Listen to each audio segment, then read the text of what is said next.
Aku hendak mengagungkan Engkau, Allah dan Rajaku. Aku hendak memuji nama-Mu selama-lamanya.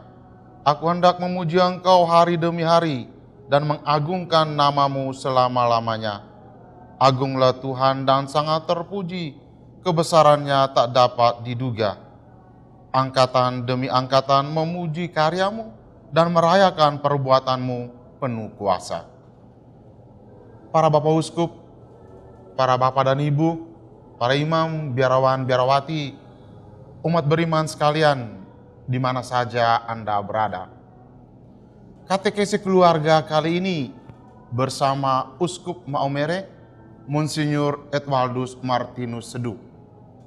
Kita akan mendalami bersama tema keluarga sebagai komunitas iman. Katekesi ini didukung oleh tim pastoral keluarga Keuskupan Maumere yang terdiri dari kelompok kategorial pemerhati keluarga, yakni Marriage Encounter, ME, Couple for Christ, CFC, Catholic Family Ministry, CFM, para pegiat pastoral keluarga di paroki, serta sekelompok orang muda Katolik Keuskupan Maumere. Proses katekesi kita kali ini akan diawali dengan mendengarkan kesaksian keluarga tentang kekuatan doa sebagai perwujudan iman keluarga. Dilanjutkan dengan pengajaran dan juga kesaksian keluarga tentang firman Allah yang mengubah pasangan dalam kehidupan berkeluarga. Marilah kita awali proses katekesi kita dengan memohon kehadiran Roh Kudus dalam doa pembuka. Dalam nama Bapa dan Putra dan Roh Kudus. Amin. Ya Allah Tritunggal Maha Kudus, kami bersyukur kehadirat-Mu atas segala rahmat dan anugerah yang telah Kau limpahkan ke atas keluarga-keluarga kami. Persekutuan-Mu yang tunggal antara Bapa, Putra, dan Roh Kudus menjiwai persekutuan antara suami, istri, dan anak-anak. Kami mengimani itu sebagai misteri-Mu yang kudus. Maka kami mohon, semoga persekutuan keluarga ini boleh menjadi komunitas yang berlandaskan iman akan Dikau dan berjalan dalam iman yang sama menuju persekutuan dengan Engkau sendiri. Dengan demikian, keluarga-keluarga kami boleh menjadi komunitas iman yang setia bersaksi atas iman kami kini dan sepanjang masa. Amin. Dalam nama Bapa dan Putra dan Roh Kudus. Amin. Mari kita awali proses katekese kita ini dengan mendengarkan kesaksian keluarga Egi Elis Neonbeni dalam narasi doa menyelamatkan anak mereka dari kematian.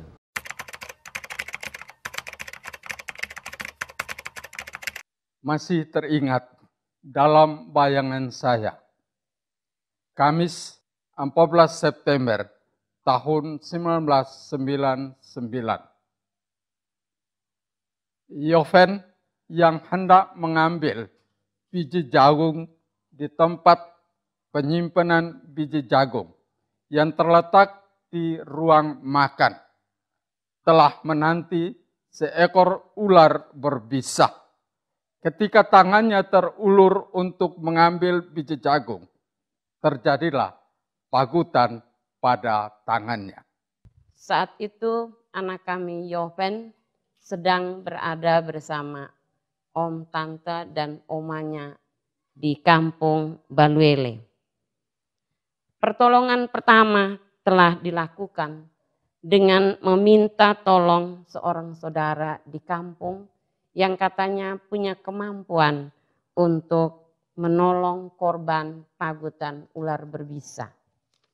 Sekitar jam 8 pagi, kami berdua dijemput di Maumere. Tak ada informasi sedikit pun tentang situasi ketika kami ingin dijemput. Tapi yang disampaikan adalah segera ke Baluele. Ada urusan yang teramat penting. Karena itu, kami berdua bergegas mengikuti penjemputan terhadap diri kami berdua. Ketika tiba di rumah, terlihat di ruang tengah telah hadir para saudara, tetangga, dan kami bertanya-tanya, ada apa sebenarnya yang terjadi dalam rumah? Dan ketika saya melihat anak kami Yoven dibaringkan di tengah ruangan, dan saya bertanya, ada apa sebenarnya? Sambil mendengar cerita dari mama bahwa Yoven telah dipagut ular tadi pagi. Saat itu dalam hati kecil saya agak sedikit tersentak. Namun saya langsung teringat bahwa saya minta Tuhan tolong anak kami. Karena anak kami mungkin sedang berada dalam bahaya yang besar. Siang itu hingga sore hari, Yoven nampaknya ceria saja. Karena itu sedikit mengobati kekhawatiran kami. Perubahan baru terjadi menjelang maghrib, kurang lebih jam 6 sore. Terjadi hal-hal yang bagi kami sungguh aneh. Ada berbagai kicauan burung yang sesungguhnya biasa tidak terjadi. Tapi kami lalu mencoba untuk mengamati. Yoven sekitar jam 8, pandangannya juga mulai kabur. Dia melihat kami seperti tidak mengenal kami. Baru pada sekitar jam 11 malam, ketika perubahan pada fisiknya makin menjadi-jadi, kami lalu mengusahakan mobil dan pada jam 12 malam kami membawanya ke rumah sakit Lela. Dalam perjalanan ke Lela, saya merasa gelisah. Apakah masih ada keselamatan bagi anak kami? Kurang lebih perjalanan selama sejam dan kami tiba di Lela jam 1 malam. Ketika berada di dalam ruangan UGD, puncak kritis anak kami itu terjadi. Nafas melemah, nampaknya hendak berhenti. Tabung oksigen yang berada di dalam ruangan itu segera dipasang agar bisa membantu pernapasannya. Namun tabung itu pun tak berfungsi. Tabung baru diusahakan dari ruang sebelah. Setelah itu dipasang lagi cairan infus. Namun cairan infus itu pun tidak berjalan normal. Suster dokter yang merawat anak kami waktu itu adalah Suster Konsita. Dan dia sangat marah. Dia berkata, kamu bawa orang mati untuk saya hidupkan. Bawa pulang ini. Sebagai seorang mama, saya langsung diam dan dalam hati saya hanya menggumam, Tuhan beri kami harapan agar anak kami bisa pulih kembali. Inilah pergumulan yang sungguh teramat sulit. Mesti membawa pulang Yoven yang tak bernyawa lagi. Tuhan masih terus memberi harapan kepada kami berdua. Tak lama kemudian, suster dokter melakukan tindakan operasi untuk memasang selang infus di bagian mata kakinya. Terdengarlah rintihan suara Yoven menahan sakit yang luar biasa. Dan itulah rintihan terakhir darinya sebelum kemudian memasuki ruang rawat. Yoven bernapas dalam diam.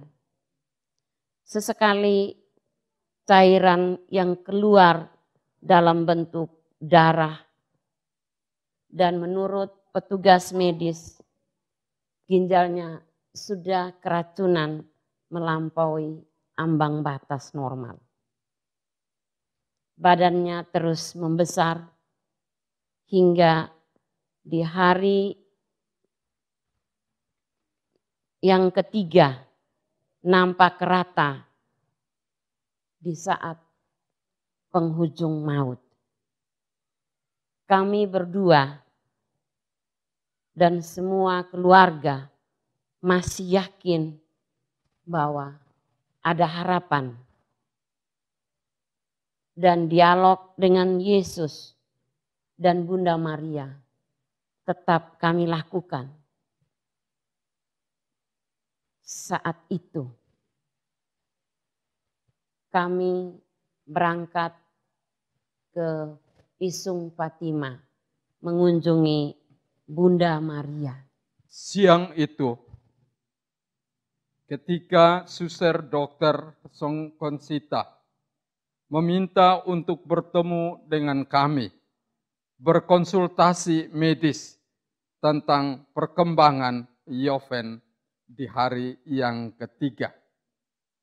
Suster mengatakan, hari ini saya memerintahkan petugas untuk mencabut cairan, karena kalau tidak tubuhnya akan meledak.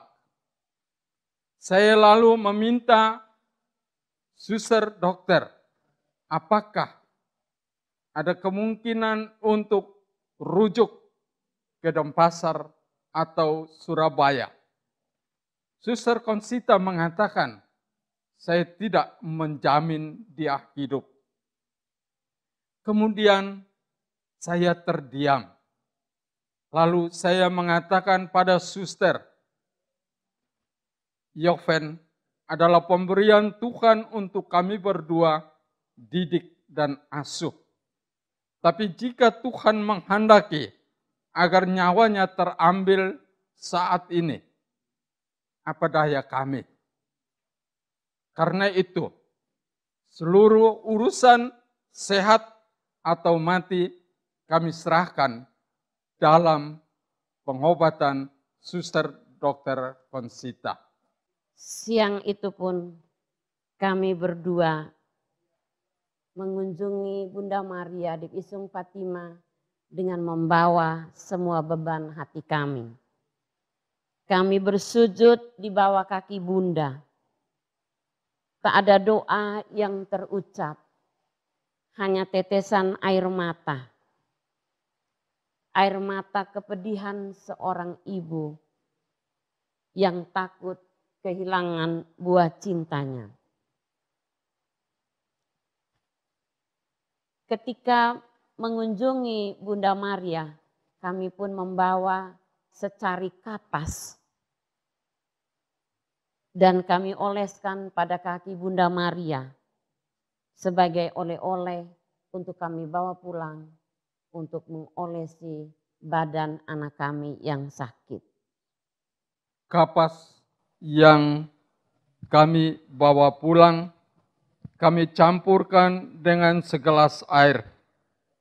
Kami berdua berdoa dan kami oleskan pada seluruh badannya sambil mengucapkan kata pisah dengan Yoven. Pergilah, kami mencintaimu. jika Tuhan berkehendak untuk engkau pergi. Kami berdua lalu terus berjaga hingga jam 12 malam. Di jam 12 malam tepat, Yoven yang sebelumnya terdiam tanpa suara, dia lalu memanggil kami berdua, "Mama, Bapak." Sebuah kekagetan bagi kami berdua, tapi dengan itu kami yakin bahwa Tuhan masih memberi kesempatan kepada kami untuk mengasuhnya. Setelah kami pulang, suster meminta kami untuk 2 minggu lagi datang memastikan apakah Yoven masih keracunan. 2 minggu setelah itu kami membawa Yoven ke Lela untuk memastikan apakah keracunan masih menguasai dirinya. Hasil tes di 2 minggu setelah itu adalah Yoven sungguh-sungguh sembuh, termasuk gagal ginjal yang dialaminya. Inilah kuasa Tuhan yang sungguh menyertai kami.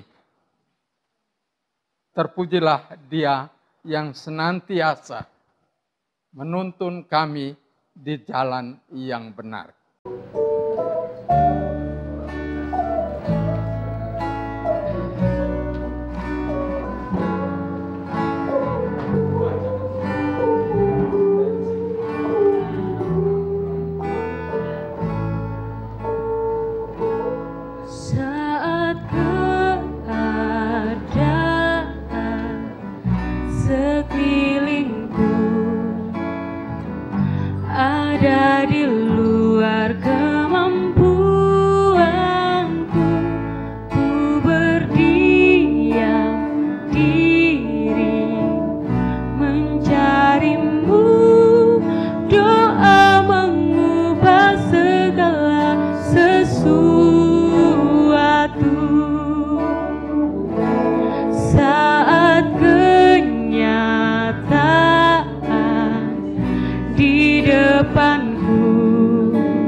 Saudara-saudari, para orang tua, kaum muda dan remaja, anak-anakku, umat beriman yang terkasih dalam Kristus Yesus, di mana saja Anda berada.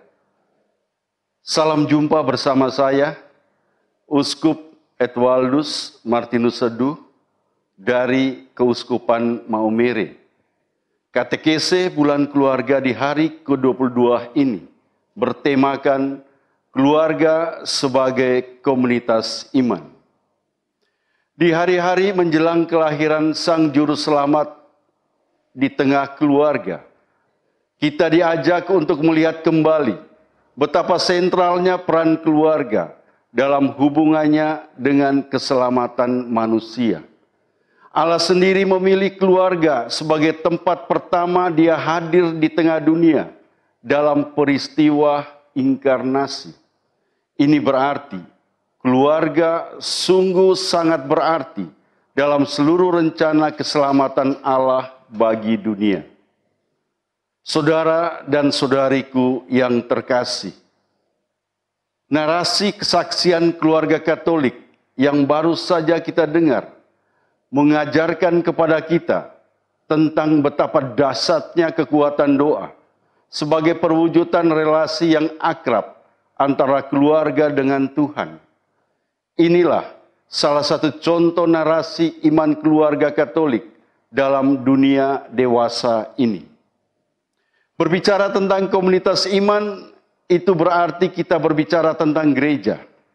Ada beberapa istilah yang muncul untuk menyebut keluarga dalam hubungannya dengan gereja. Santo Yohanes Chrysostomus menyebut keluarga sebagai mikra eklesia. Santo Agustinus menyebut keluarga sebagai eklesia domestika. Konsili Vatikan II dalam dokumen Lumen Gentium menyebutnya sebagai gereja keluarga. Paus Yohanes Paulus II dalam seruan apostoliknya Familiaris Consortio menyebutnya 14 kali sebagai eklesia domestika atau gereja mini. Apa arti sebutan-sebutan itu? Aneka istilah ini mau menunjukkan betapa pada suatu kenyataan bahwa keluarga itu merupakan sel dan bentuk yang kelihatan dari gereja. Kita tahu bahwa gambaran gereja yang dirumuskan dalam Konsili Vatikan II dan Katekismus Gereja Katolik adalah sebagai berikut. Pertama, gereja sebagai umat Allah.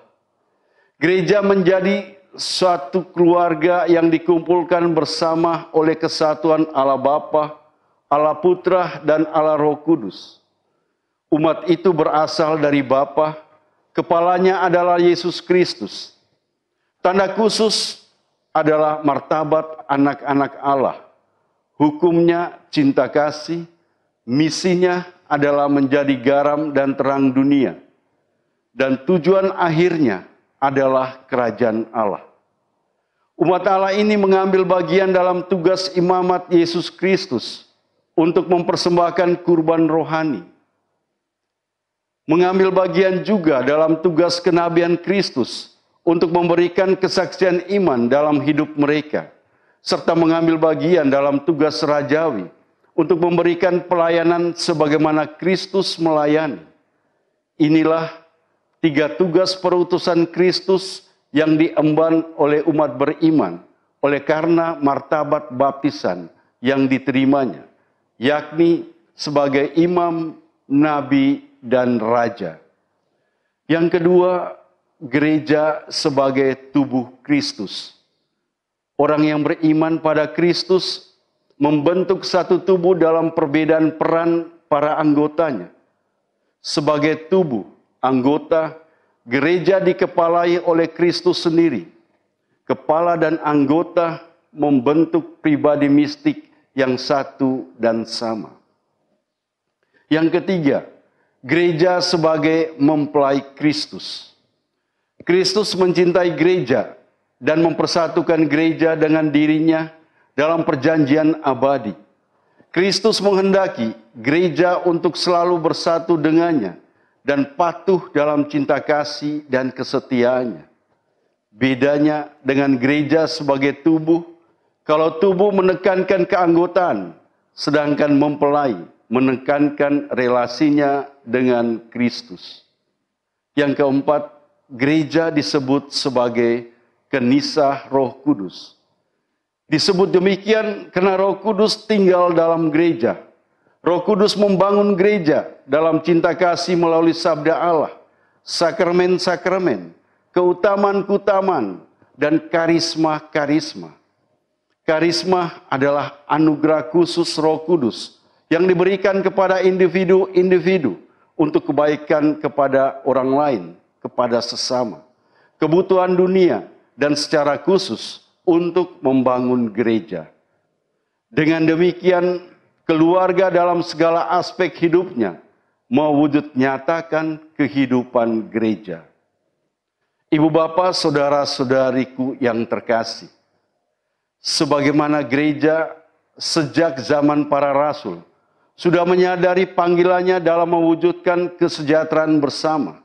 Kita bisa bandingkan dalam Kisah Para Rasul, bab 2 ayat 41 sampai dengan 47. Keluarga Kristiani karena identitasnya sebagai gereja rumah tangga atau komunitas iman juga mempunyai tugas yang sama, yakni menyumbang dan ikut ambil bagian dalam mewujudkan kesejahteraan bersama. Bonum commune. Suami istri, anak, anggota keluarga masuk dalam gereja dan membentuk gereja berkat baptisan mereka. Mereka bukan hanya menjadi keluarga yang manusiawi saja, tetapi menjadi keluarga yang masuk dan terlibat dalam karya keselamatan Allah. Artinya, melalui dan dalam keluarga, anggota dan cara hidupnya, Allah mengerjakan keselamatannya. Allah berkenan menjadikan keluarga sebagai sekolah iman dan kemanusiaan yang utama dan pertama yang akan mengantar pribadi-pribadi masuk pada tata keselamatan. Paus Yohanes Paulus II sendiri mengutip istilah Ecclesia Domestica dari Konstitusi Dogmatis Konsili Vatikan II mengenai gereja, Lumen Gentium, sebab dari persatuan suami istri itu tumbuhlah keluarga, tempat lahirnya warga-warga baru masyarakat manusia yang berkat rahmat Roh Kudus karena baptisan diangkat menjadi anak-anak Allah dari abad ke abad. Dalam gereja keluarga itu hendaknya orang tua dengan perkataan maupun teladan menjadi pewarta iman pertama bagi anak-anak mereka. Istilah gereja rumah tangga dalam Lumen Gentium ini pertama-tama digunakan dalam konteks penerusan iman Katolik dari orang tua kepada anaknya. Gereja merupakan persekutuan umat beriman, di mana iman kepada Yesus Kristus diteruskan dari generasi ke generasi. Maka salah satu tanda keberadaan gereja adalah adanya pewartaan kabar gembira. Ada orang yang mewartakan dan ada yang mendengarkan. Dan pewartaan ini dialami pertama kali oleh seorang anak di dalam keluarga. Di balik rumusan kalimat Lumen Gentium ke-11 mengenai keluarga sebagai gereja rumah tangga ini, terdapat gagasan-gagasan teologis berikut ini. Keluarga merupakan organ sel terkecil gereja. Hidup keluarga sebagai jalan mencapai kekudusan.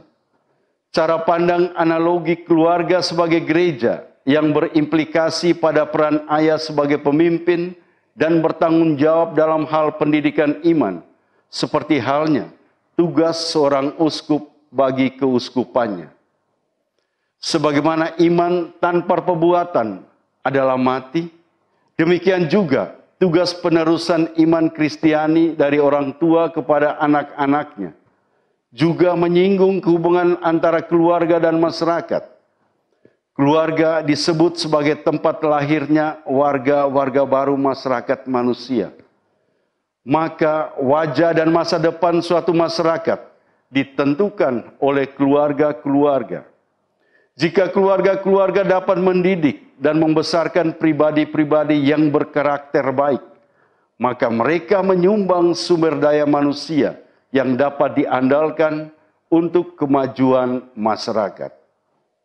Saudara-saudari, para orang tua, kaum muda dan remaja, anak-anakku, umat beriman yang terkasih dalam Kristus Yesus, di mana saja Anda berada.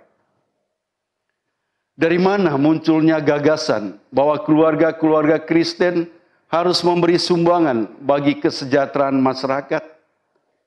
Kalau kita menelusuri sejarah gereja sampai jauh ke belakang, ke zaman jemaat perdana, kita akan melihat kaitan erat antara gereja, jemaat dengan keluarga.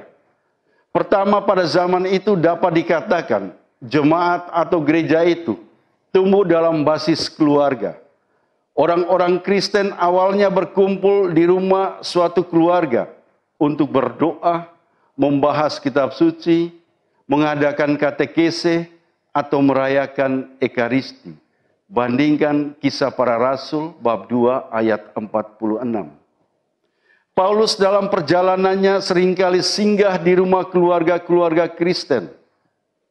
Keluarga-keluarga ini menjadi simpul-simpul misi gereja saat itu. Sebelum Kristianitas diakui oleh pemerintah politis secara resmi sebagai suatu kepercayaan, itu baru terjadi pada zaman Kaisar Konstantinus dengan Edik Milan tahun 312 atau 313 Masehi, yang memberi kebebasan orang-orang Kristen mempraktekkan keyakinannya. Dasar keberadaan orang-orang Kristen adalah keluarga-keluarga Kristen tersebut. Sejak zaman gereja perdana, orang-orang yang dibaptis menjadi Kristen saling menyebut satu sama lain sebagai saudara. Iman yang sama akan Yesus Kristus telah meretas pembatas-pembatas antar manusia, seperti identitas kesukuan, kebangsaan, perbedaan gender, atau hierarki sosial. Kepada umat di Galatia, Paulus menulis, dalam hal ini tidak ada orang Yahudi atau orang Yunani, tidak ada hamba atau orang merdeka, tidak ada laki-laki atau perempuan, karena kamu semua adalah satu di dalam Kristus Yesus. Galatia bab 3 ayat 28, bandingkan Kolose bab 3 ayat 11. Dengan baptisan, orang masuk ke dalam satu keluarga baru. Relasi baru yang dibangun oleh orang-orang Kristen tentu saja menyumbang kemajuan masyarakat, yakni menjadi semakin manusiawi. Bagaimanapun juga, keluarga-keluarga yang disebut sebagai tempat lahirnya warga-warga baru masyarakat manusia dipengaruhi oleh cara berpikir, cara bertindak, dan kebiasaan masyarakat.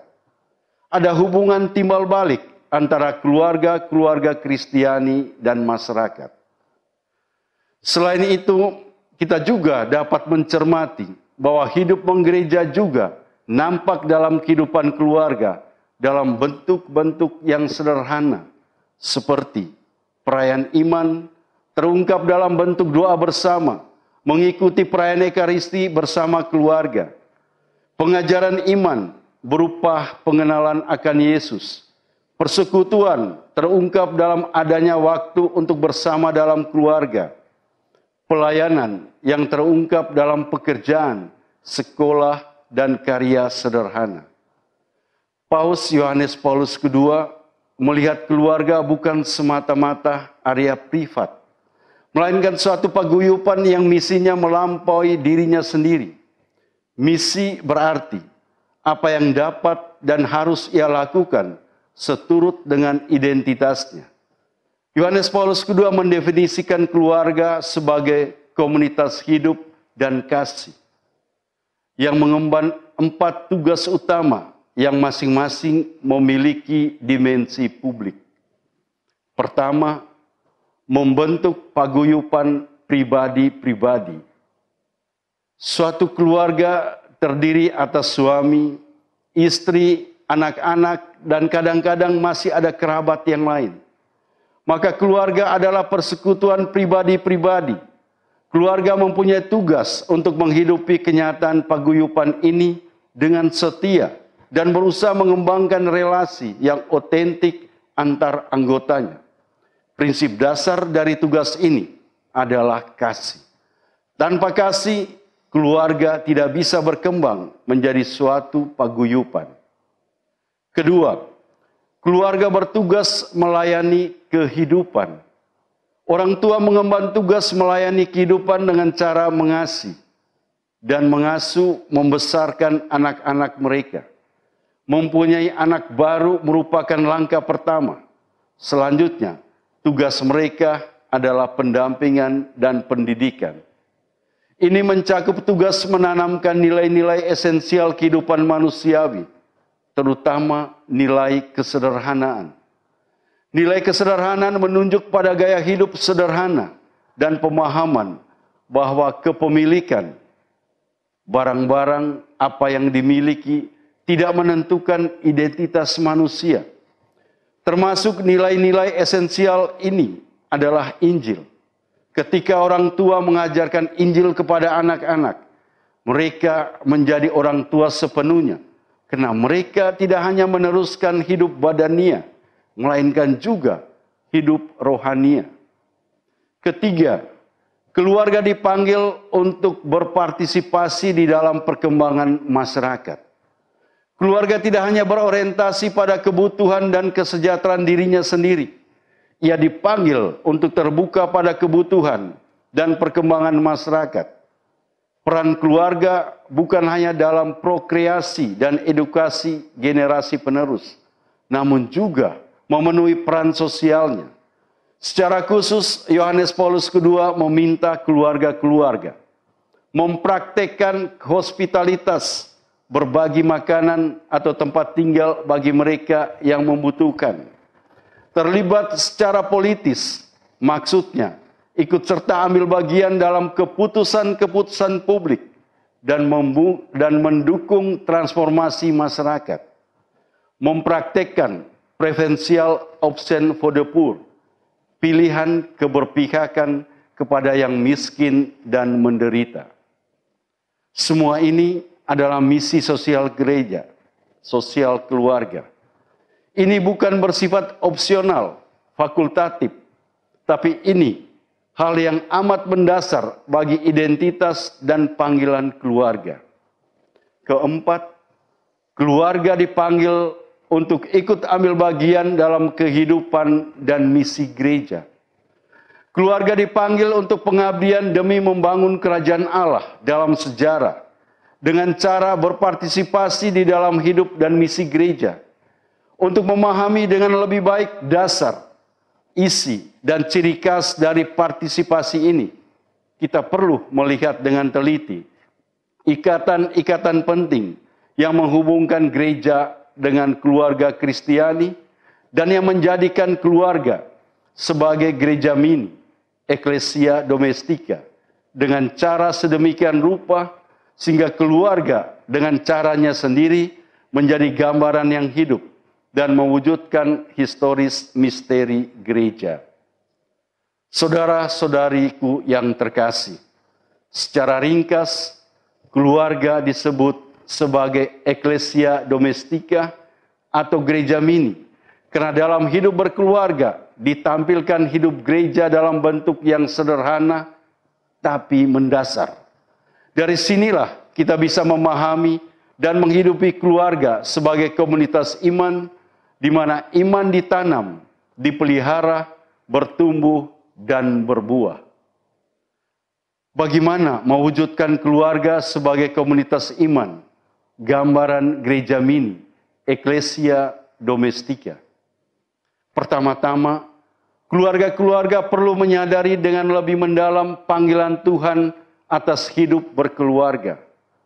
Paus Yohanes Paulus II dalam Familiaris Consortio menyebut keluarga sebagai sekolah yang pertama dan utama dari hidup Kristen dan kemanusiaan. Bagaimana mewujudkan keluarga sebagai sekolah iman dan sekolah kemanusiaan. Yang bersekolah tentunya bukan hanya anak, tetapi juga orang tuanya. Sekolah iman, ruang lingkungnya menyangkut soal penghayatan, ungkapan, dan perwujudan iman. Pengajarannya adalah melalui teladan hidup, terungkap dalam hal sederhana seperti doa, peka dan solider dengan orang lain. Sekolah kemanusiaan menumbuhkan keutamaan-keutamaan kemanusiaan universal seperti cinta kasih, pengampunan, berbagi, kedamaian, dialog, menghargai seksualitas, dan menghargai hidup. Pengajarannya adalah melalui teladan hidup.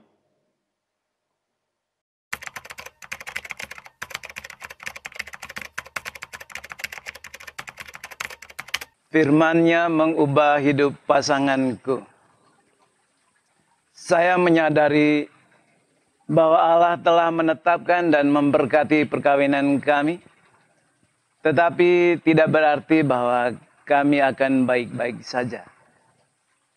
Tidak berarti bahwa untuk mengalami kedamaian, kenyamanan, ketenangan, dan sukacita hidup berkeluarga akan terjadi dengan sendirinya. Tidak. Saya menyadari juga bahwa saya dan pasangan berasal dari latar belakang keluarga yang berbeda. Tingkat pendidikan kami pun berbeda. Status sosial ekonomi orang tua yang berbeda. Pola hidup yang berbeda. Pasti ada banyak ketidakcocokan yang bisa memicu perselisihan dan pertengkaran. Dan benar terjadilah seperti itu pada tahun-tahun awal hidup kami sebagai keluarga baru. Beda pendapat atau beda pemahaman harus terus terjadi seperti masing-masing memaksakan kehendaknya.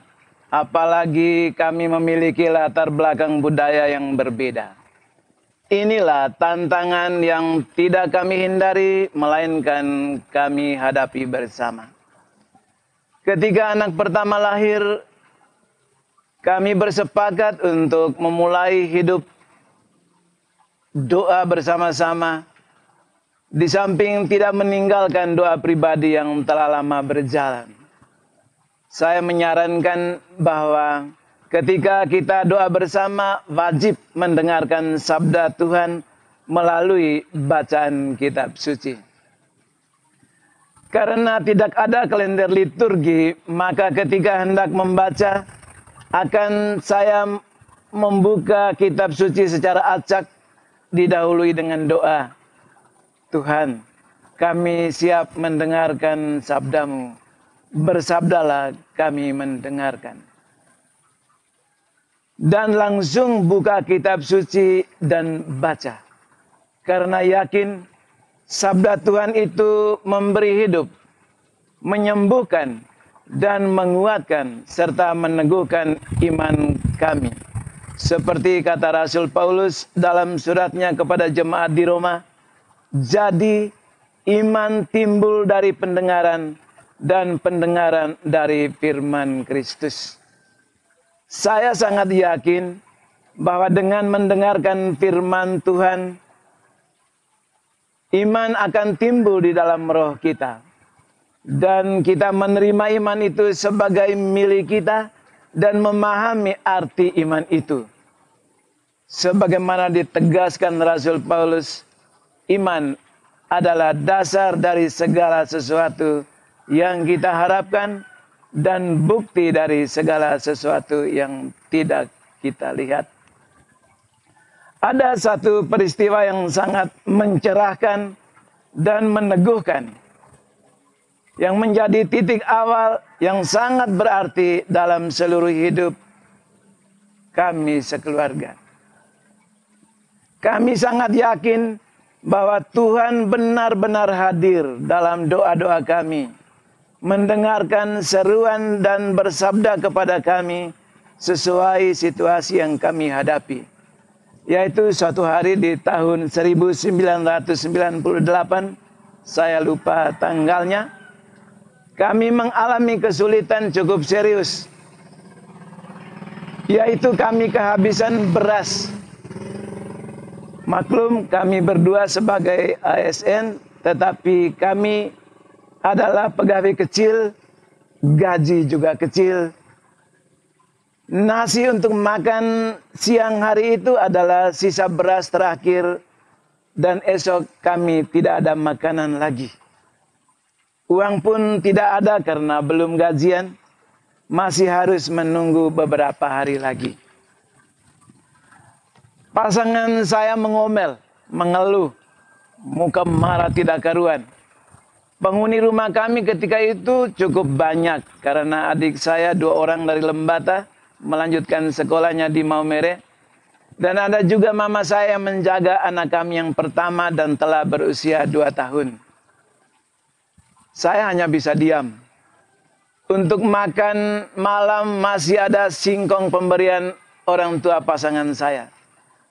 Sebelum makan malam kami doa bersama. Ketika membaca dari kitab suci, seperti biasanya saya awali dengan doa spontan. Dan membuka kitab suci pun secara acak. Dan yakin bahwa inilah sabda Tuhan yang harus kami dengar. Ternyata kami harus mendengarkan sabda Tuhan tentang kekhawatiran. Dalam Matius 6, 25-34.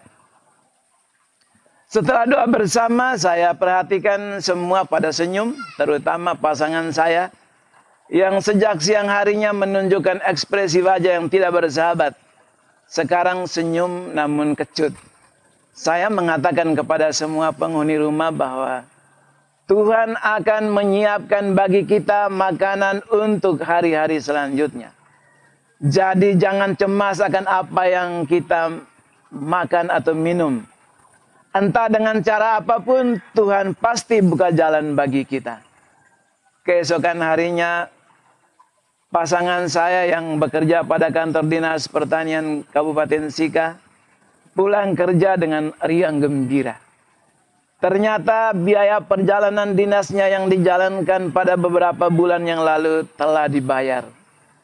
Dari uang jalannya itulah kami membelanjakan makanan untuk sekeluarga sambil menantikan gaji masing-masing. Semua kami merasa lega dan bersyukur kepada Tuhan yang memberikan pertolongan tepat pada waktunya. Sejak saat itu pasangan saya berubah semakin lemah lembut, semakin rajin berdoa, dan membaca kitab suci setiap pagi. Dia akan merasa tidak lengkap, ada yang kurang pada dirinya bila tidak membaca kitab suci. Membaca kitab suci dirasakan sebagai sebuah kebutuhan. Dan dalam tahun 2020 ini, pasangan saya membaca kitab suci dari kitab Kejadian sampai kitab Wahyu selama 312 hari. Setiap hari kitab suci dibaca. Menurut pasangan saya, bila ada niat untuk memperbaiki diri, tetapi bila tidak dimulai dengan mendengarkan firman Tuhan, maka tidak ada kekuatan untuk berubah. Niat untuk berubah akan sia-sia belaka. Dari pengalaman rohani kami sekeluarga ini juga membuat pasangan saya semakin sabar dan sangat berharap akan belas kasih Allah dalam segala hal. Relasi kami dengan orang lain pun semakin akrab dan saling membantu dalam setiap kesempatan dan kesulitan sejauh kemampuan kami. Dan kami sangat yakin bahwa Tuhanlah yang menyelenggarakan semuanya ini. Sejak mengalami peristiwa rohani yang luar biasa ini, maka doa, sabda, dan ekaristi menjadi yang pertama dan utama dalam hidup kami sekeluarga. Di rumah kami telah kami siapkan ruang khusus untuk berdoa. Di sanalah kami berkomunikasi dengan Tuhan dalam doa dan selalu mendengarkan sabdanya dari membaca kitab suci. Sabda Tuhan telah benar-benar mengubah hidup kami sekeluarga. Mengubah hidup pasangan saya sendiri, dan juga anak-anak kami. anak-anak kami pun selalu menempatkan doa, sabda dan ekaristi menjadi kebutuhan mereka. Dan sebagai orang tua, kami tidak mengkhawatirkan mereka ketika mereka berada jauh dari kami. Karena kami yakin Tuhan akan menolong mereka melalui orang-orang yang berbaik hati. Hidup dan karya kami sekeluarga semakin bermanfaat untuk banyak orang. Dan kami memiliki relasi yang sangat baik dengan banyak orang. Kami tanpa mengadakan perbedaan suku, agama, ras, dan lain-lain. Karena iman kepada Allah Tritunggal Maha Kudus. Karena iman itu pula lah kami mengalami banyak sekali keajaiban-keajaiban kecil yang membuktikan bahwa bila kita hidup menurut gerakan rohnya dan mendengarkan sabdanya, maka Tuhan benar-benar hidup dan berada di tengah-tengah kita. Dia mendengar seruan dan mengabulkan permohonan kita, entah baik, entah buruk waktunya. Sesuai dengan janjinya sendiri, aku akan menyertai kamu sampai pada akhir zaman. Terima kasih Tuhan.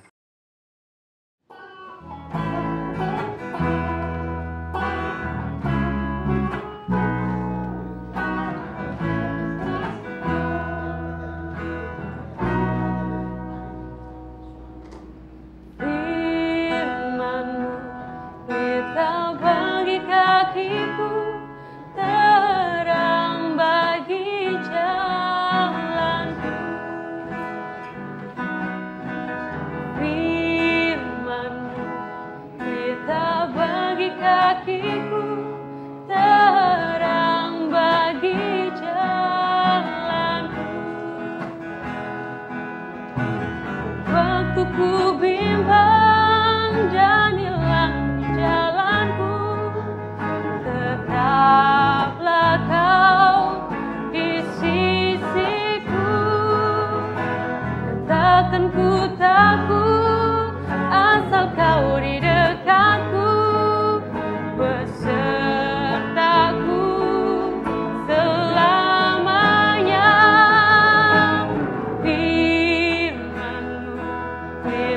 Bagi kakiku dan terang bagi jalanku. Firman-Mu pelita bagi kakiku dan terang bagi jalanku.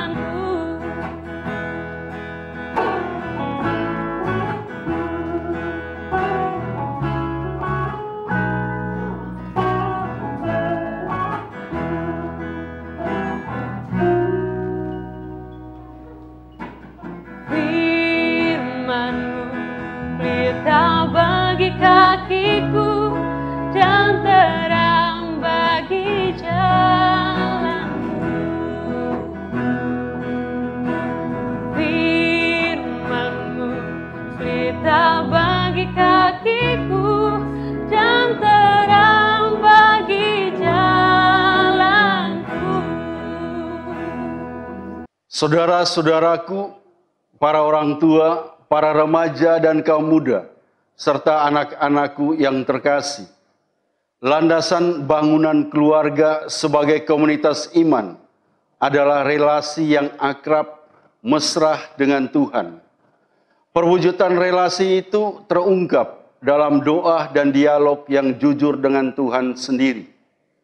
Relasi doa itu kemudian diungkapkan dalam relasi yang harmonis antara anggota keluarga dan antara keluarga dengan keluarga dalam lingkungan yang makin luas. Cerita kesaksian keluarga yang diubahkan oleh kekuatan menghidupi firman Tuhan boleh menjadi inspirasi bagi kita bahwa sungguh doa dan firman Tuhan adalah terang dan penuntun jalan kehidupan keluarga-keluarga kita. Semoga Tuhan selalu memberkati keluarga-keluarga kita. Amin. Para Bapak Uskup, para Bapak Ibu, para imam, biarawan, biarawati, umat beriman sekalian di mana saja Anda berada. setelah kita berproses bersama dalam katekesi keluarga ini, marilah kita memohon kekuatan Allah Tritunggal Maha Kudus untuk memampukan kita menjadikan keluarga kita sebagai komunitas iman. Marilah berdoa. Dalam nama Bapa dan Putra dan Roh Kudus. Amin. Allah Tritunggal Maha Kudus, kami berterima kasih atas rahmat pengajaran dan kesaksian iman yang boleh kami alami saat ini. Kami mohon sertailah keluarga-keluarga kami dalam perjuangan mereka mewujudkan keluarga sebagai komunitas iman di tengah dunia dewasa ini. Kami mohon berkat-Mu melalui tangan hamba-Mu, Uskup kami, Monsinyur Edwaldus Martinus Seduh. Tuhan bersamamu dan bersama roh-Mu. Semoga keluarga-keluarga kita senantiasa diberkati oleh Allah yang Maha Kuasa, Bapa, Putra, dan Roh Kudus. Amin.